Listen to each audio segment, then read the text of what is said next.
This thing looks bloody harmless, doesn't it? But it's not. Little shit's puffing up on me. I couldn't even get it out of the camera. I had to pry it out. I reckon we're going to blow that up later. Yeah.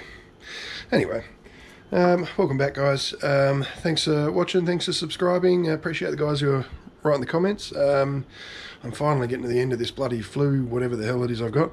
Starting to feel a little bit better. But ironically, I discovered this little thing wanting to burn my house down.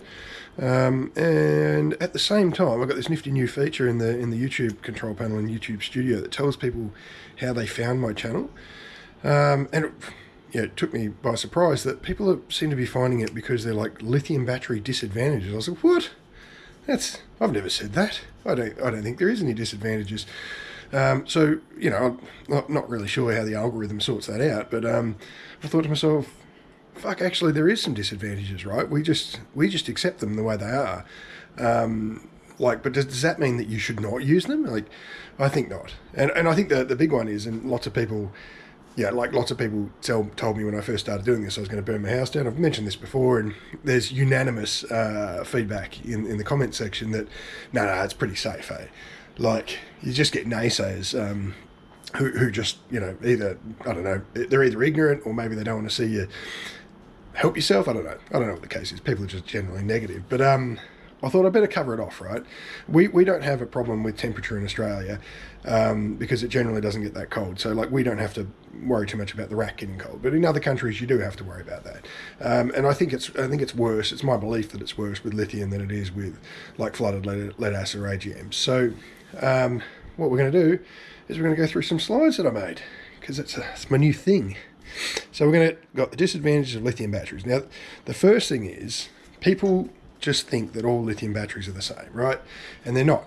These are lithium iron phosphate batteries, which are relatively safe. Now, what this nasty little bugger here, is a lithium ion battery. That's also the same batteries that you find in e-scooters and whatnot. And the reason that they use them in e-scooters and in electric cars and not this is that I think this is slightly heavier, but also there's a slightly higher energy density in lithium ion batteries. But they also go into thermal runaway significantly easier. And I suppose that's where the first disadvantages are, is that firstly, the risk of using them is higher. They are lighter, which is not, in my opinion, that's not a risk, obviously. They're lighter, but there is a potential for them to catch fire, which is a concern, but not lithium iron phosphate batteries. They're very safe. Lithium ion, as in ION. So yeah, look, I wanted to do a comparison. So what we've got here is the lithium ion batteries have a higher risk of fire and explosion. They can overheat and they can catch fire and explode, which is bad. The lithium iron phosphate batteries, the LFPs, they're much safer. They're very stable and they're very low risk of fire. The thermal runaway concern with lithium ion is that they're susceptible to damage if you overcharge them, where the lithium iron phosphates are resistant to that. That doesn't mean that it doesn't happen. It just means that they're a little bit more resistant. So you might look at you might look at flooded lead acid batteries where you overcharge them, and maybe you boil some of the acids off and whatnot. I still think, like, either way you go, I think you're going to damage a battery if you overcharge it. I just think that some of them are a little bit more resilient than others. All right, degradation over time. Lithium ion. Now, take this with a grain of salt, right? Because I don't believe some of this information. I went hunting for it this morning, and I think that half the problem is that the information that's on the internet isn't actually as accurate as it could be. Because this is saying that you get 500 to 1,000 cycles on a lithium ion battery. I'm led to believe that they last a damn sight longer than that. I mean, they're saying here that LiFePO4s, or the lithium iron phosphates, go 2,000 to 6,000, but these were advertised as 4,000. So I'd take that with a grain of salt. Everything that I got on the internet this morning, I read around a bunch of different places, and then I sort of aggregated that together. And some of this is not my belief. Like, I do not think that lithium ions only last 500 to 1,000 cycles. Could you imagine having an EV, and then the EV turns around and, oh yeah, sorry mate, you're going to get 3 years out of this battery? Nah, come on man, that's silly. So I don't necessarily believe that. But what we're going to do, I think, like, I'll give you my opinion and then I'll give you what I got off the internet. Now, this is what I got off the internet. It's saying that their capacity drops for over 500 to 1,000 cycles, where the capacity drop on the LiFePO4s is significantly lower. The voltage sensitive, the lithium ions, these ones, are sensitive to voltage. Now, I think what's happened here, and according to the GoPro website, they're saying it's bad charge practices, right, that's caused this to happen, which is, let's face it, that's a cop-out. What's happened is I've left the GoPro plugged in while this battery's in there, and it's been held at too high of a voltage for too long, is basically the bullshit excuse I'm getting. We're going to pop this later and see if we can set it on fire. Not in this video, but we will. Now, I think that's BS, but I charge these ones to 3.55 volts per cell, and people will tell you don't have to go that high, but the reason I do that is that it helps the balancer, right? The balancer, the highest voltage possible, the balancer can move the most watt hours, right? And I find that works for me. People in the comments say, oh no, it causes imbalance, it does this and does, yeah, well, it hasn't for us, and we've had this for a long time. All right, so the voltage sensitivity, the LiFePO4s are more tolerant, right? So now, again, this is where the information on the internet's inaccurate. Now, this is a direct extract from Wikipedia. More tolerant, wider safe voltage window. Well, these have a flat discharge curve, so I can see why people would be getting confused. So I think that's BS. I don't necessarily agree with that, and I'm showing it to you guys as I found it, not my interpretation. I haven't modified it. This is how I found the information on the internet. The cost, all right? So lithium ion is expensive. It's full of cobalt, nickel, and other materials, right? That's hard. Now that'll flow into an environmental concern later, where lithium ion phosphate batteries they're cobalt free, use iron and phosphates. So I mean, I suppose what are you trying to say there? Is it slightly better for the environment to have LiFePO4s? Maybe. The production cost is high, but the LiFePO4s are slightly cheaper. Environmental concerns. There we go. So obviously, one thing I didn't cover here is recycling, right? But the environmental concerns for these batteries is the amount of mining that's required. Like sulfuric acid is reasonably easy to get. But when it comes to the environmental impact, what about lead, man? Like lead, I don't know what the recycling process is for lead. I think it's fairly easy, but because we've had lead around for a long time, we've come up with these mechanisms. I think it's only a matter of time before we can come up with mechanisms to safely recycle these batteries, or lithium ions for that matter. But anyway, what have we got? The mining impact from lithium ion, that would be the same, right? I wouldn't imagine that the mining impact would change that much. And this is where I think there's misinformation on the internet.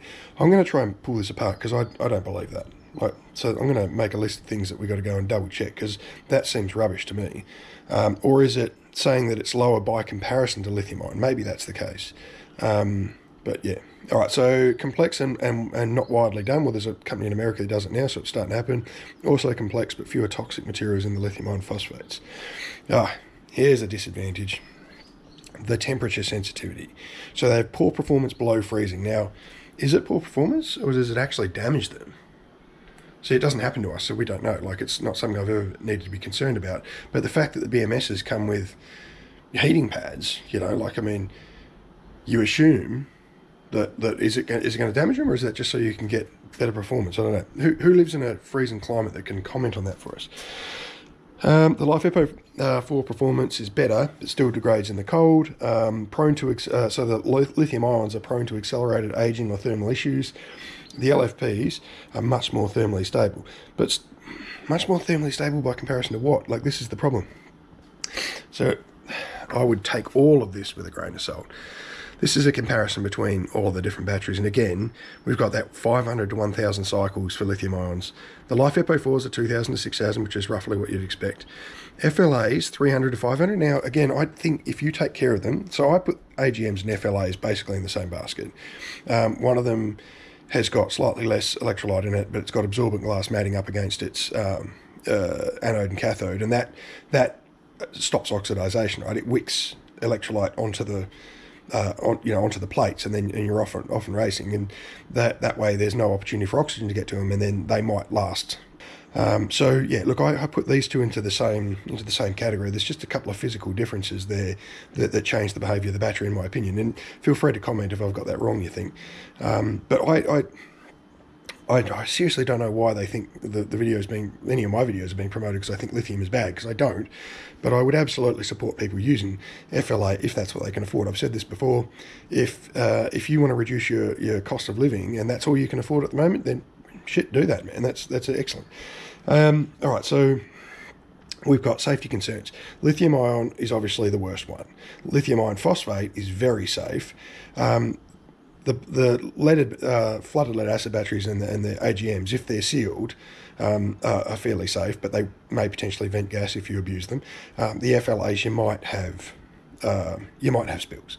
Okay, I mean, they're so fucking heavy that generally you don't touch them anyway, so you should put them low to the ground, so you're not on the ground, but low to the ground where they're not going to get knocked over, and, you know, don't put them on the top of a rack. Like, if you stuck them up here and you knocked them off, you'd be asking for trouble because you'd probably destroy the battery. Energy density. Right, so lithium ion has the highest energy density, which is why they use it in car batteries, and e-scooter batteries, and power tool batteries, and apparently fucking GoPros. Lithium iron phosphate, moderate. You see the difference here between the watt hours to kilograms? That's significant. Anyway, flooded lead acid and AGMs, they just don't compare. The lithium ions are light, but they cost a lot.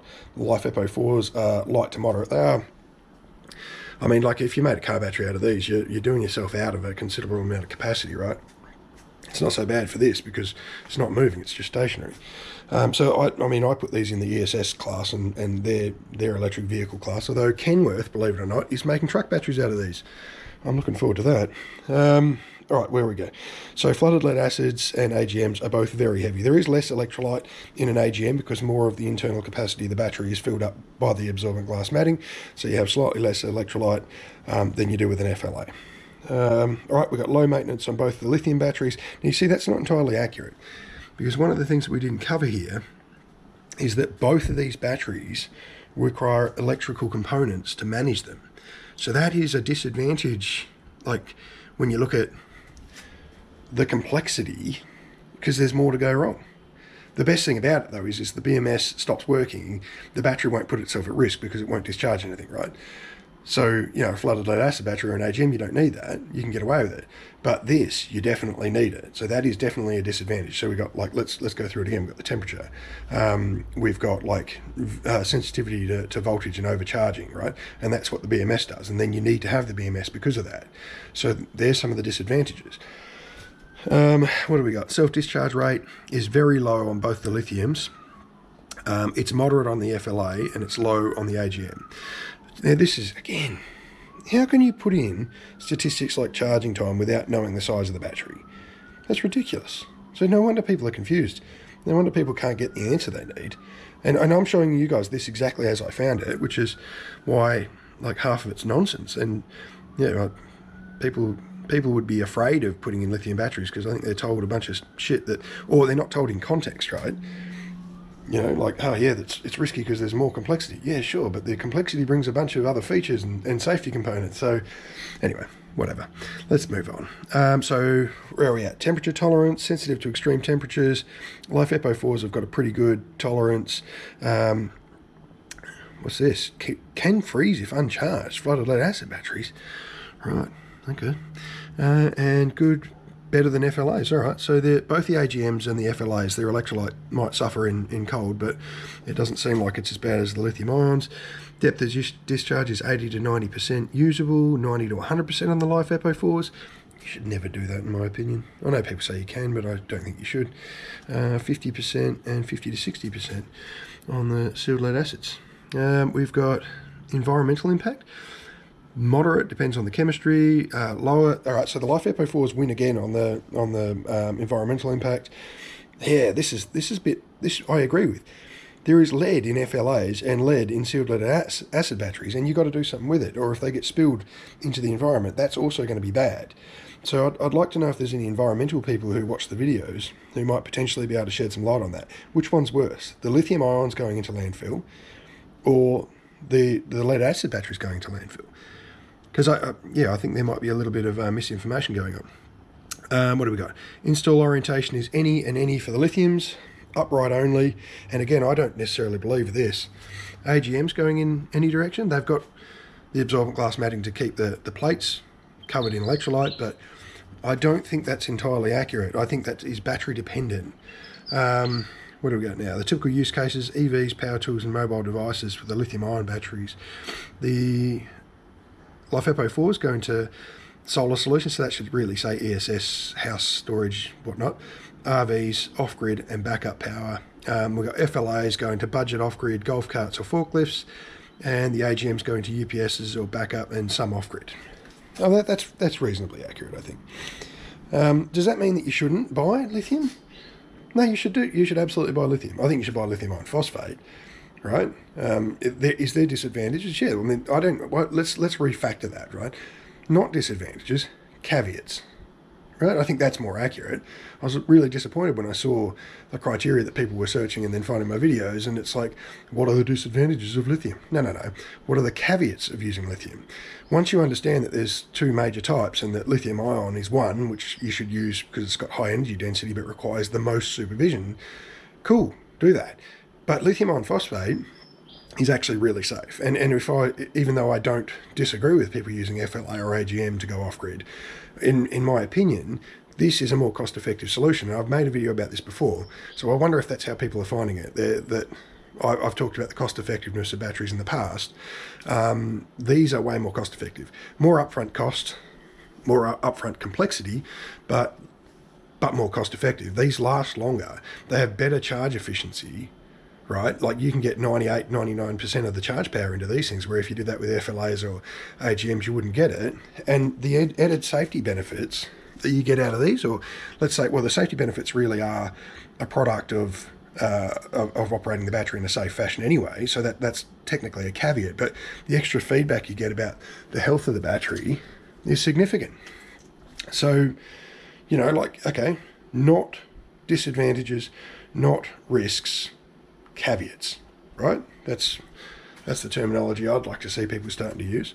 But I have a sneaking suspicion that the reason that people believe that there's risks here is that, one, it's a lack of understanding by the community, and two, there's a lot of misinformation or misleading information on the internet. So, yeah, anybody who's coming to the channel who's looking for reasons not to use lithium, I'm not going to give you reasons not to use lithium. In fact, I'm going to tell you that I think you should use lithium.